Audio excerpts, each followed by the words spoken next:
아니, 경제에 분명 엄청 좋은 소식이 나왔다는데 왜 내 주식 계좌는 파란불일까요? 혹시 오늘 이런 아이러니한 상황 경험하신 분들 계신가요? 경제는 탄탄하다는데 주식 시장은 왜 갑자기 얼어붙었을까요?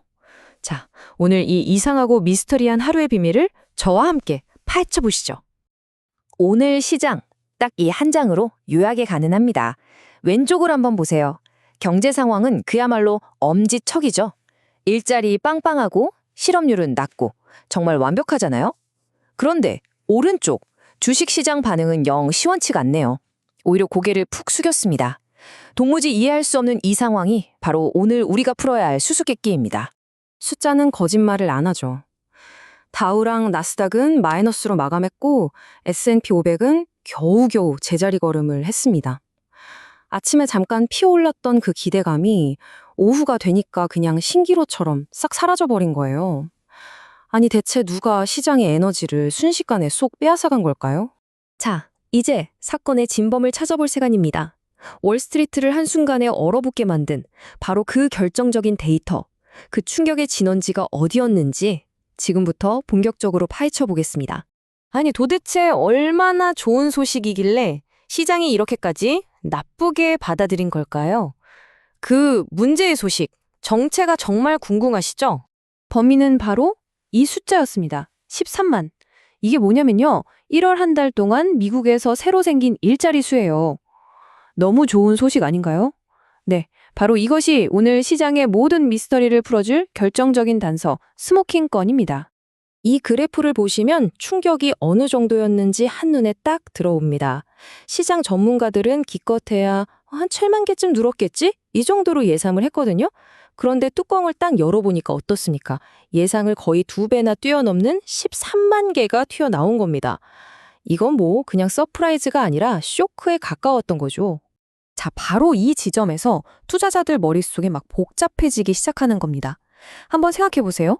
경제가 이렇게나 활활 타오르는데 미국 중앙은행, 그러니까 연준이 굳이 금리를 내려서 경기를 더 부양할 필요가 있을까요? 아니죠. 오히려 경제 좋네? 그럼 금리 인하는 좀 천천히 해도 되겠는데? 이렇게 생각하게 된 겁니다. 시장이 그렇게나 애타게 기다리던 3월 금리 인하라는 꿈이 사라져버리니까 국채 금리는 하늘로 치솟고 주식시장은 그 무게를 견디지 못하고 주저앉은 겁니다. 이 금리 상승이라는 거대한 파도가 시장을 한번 싹 덮치니까 정말 희비가 극명하게 엇갈렸습니다. 어떤 섹터는 이 파도에 그냥 휩쓸려 내려갔고요. 어떤 섹터는 오히려 그 파도를 타고 훨훨 날아올랐죠. 지금부터 그 승자와 패자들의 이야기를 한번 들어보시죠. 일단 패배의 쓴잔을 마신 쪽은 명확했습니다. 바로 기술주들이었죠. 마이크로소프트, 알파벳 같은 빅테크 기업들이 줄줄이 하락했어요. 왜냐고요? 기술주들은 지금 당장 버는 돈보다는 미래에 이만큼 벌 거예요 하는 기대감으로 먹고 사는 주식들이거든요. 근데 금리가 올라가면 그 미래의 돈의 가치가 뚝 떨어지는 겁니다.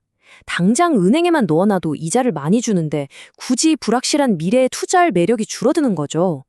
여기에 로빈후드는 실적까지 안 좋게 나오면서 하락폭이 더 컸습니다. 반면에 환하게 웃은 승자들도 있었습니다. 발전기를 만드는 제네락은 무려 17%나 폭등했고 석유 공룡 엑소모빌도 상승 마감했죠. 이 회사들의 공통점이 뭘까요? 맞습니다. 바로 실물 경제랑 아주 딱 붙어 있다는 거죠. 경제가 뜨거우니까 공장도 더 많이 돌리고 사람들도 더 활발하게 움직이겠죠? 그러니 에너지나 산업재 같은 기업들이 수혜를 보는 건 어찌 보면 당연한 결과였습니다. 오늘 우리가 목격한 바로 이 현상, 이걸 전문 용어로는 섹터 순환매라고 불러요. 말이 좀 어렵죠? 쉽게 말해서 투자자들이 돈을 방향을 확 트는 거예요. 마치 계절 바뀔 때 옷장 정리하는 것처럼요. 이제 날씨가 바뀌네? 그럼 여름 옷은 집어넣고 가을 옷을 꺼내 입어야겠다 하는 것처럼 경제 상황이 바뀌니까 유행지난 성장주라는 옷은 벗어두고 지금 날씨에 딱 맞는 가치주나 경기 민감주 같은 옷으로 갈아입는 거라고 보시면 됩니다. 자, 좋습니다. 지금까지 오늘 시장에서 무슨 일이 있었는지 쭉 훑어봤어요. 근데 사실 가장 중요한 건 지금부터죠. 그래서 우리는 이제 뭘 해야 하는데 바로 이 질문에 대한 답을 찾아봐야 합니다. 투자자들을 위한 새로운 전략 함께 고민해 보시죠. 시장의 분위기를 딱 한 문장으로 압축하면 이겁니다. 경제는 추락하지 않는다. 즉, 노 랜딩이다. 하지만 금리 인하도 그만큼 멀어졌다. 이게 참 양날의 검이에요. 경기가 튼튼하다는 건 정말 다행이지만 고금리 시대를 더 오래 버텨야 한다는 건 분명 부담이거든요. 그렇다면 우리 포트폴리오 어떻게 한번 손봐야 할까요? 크게 세 가지를 점검해 볼 수 있습니다. 첫째, 내 포트폴리오가 혹시 너무 미래만 바라보는 성장주에만 몰려있지는 않은지 현재의 가치를 담고 있는 가치주와 균형을 맞출 필요가 있다는 거. 둘째, 금리가 오를 때마다 출렁이는 기술주 비중이 너무 과하다면 좀 조절을 고민해 볼 때가 됐다는 신호일 수 있고요.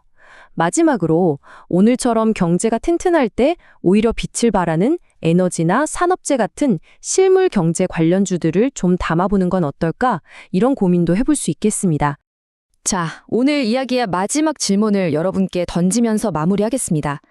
경제는 쉽게 무너지지 않지만 금리는 계속 높은 이 노 랜딩의 시대가 정말 온다면 과연 여러분의 포트폴리오는 이런 환경을 거뜬히 이겨내고 살아남을 수 있도록 그렇게 설계되어 있으신가요? 한 번쯤 깊이 고민해 볼 만한 문제입니다.